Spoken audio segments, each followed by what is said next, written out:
जेव्हा तुम्ही कोकचा पहिला घोट घेता तेव्हाच तुमचं शरीर ताबडतोब प्रतिक्रिया देऊ लागतं. कोक पोटात जाण्यापूर्वीच तुमचं मेंदू आणि पचनसंस्था जास्त साखर आणि आम्लता येणार याची तयारी करू लागतात. कोक पोटात पोहोचताच त्यातील कार्बोनेशन फुगतं आणि काही सेकंदातच हा आम्लयुक्त द्रव तुमच्या पोटाच्या आतील आवरणाला स्पर्श करतो. काही मिनिटातच साखर आणि ॲडिटिव्ह्ज लहान आतड्यात पोहोचू लागतात, जिथे सूक्ष्म विलयी त्यांना थेट रक्तप्रवाहात शोषून घेतात. हे शोषलेले कण शरीरभर पसरतात. तुमचं हृदय त्यांना त्वरित स्नायूंना, मेंदूला आणि इतर अवयवांना पंप करू लागतं. अचानक वाढलेली ग्लुकोजची पातळी मेंदूला झटपट ऊर्जा देते.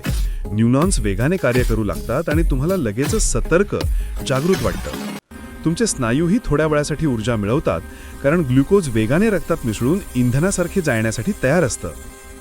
कोकातील काही घटक तुमच्या गट मायक्रोबायोममधून जातात. ते चांगल्या बॅक्टेरियांशी संपर्क साधतात, पण हा परिणाम नेहमीच सकारात्मक नसतो.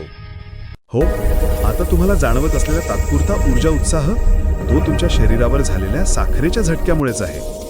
पण कोकची आम्लता पोट रिकामा असताना त्याच्या आवरणाला त्रास देऊ शकते.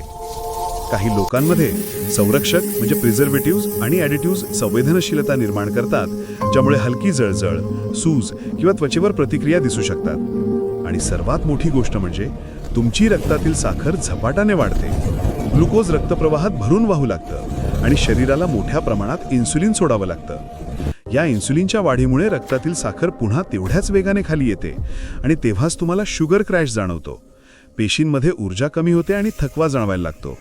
एक छोटा पेय, पण शरीरात इतकं काही घडतं. म्हणून पुढच्या वेळी कोकचा कॅन उचलाल तेव्हा तुमच्या शरीरात काय चाललंय याची तुम्हाला पूर्ण कल्पना असेल.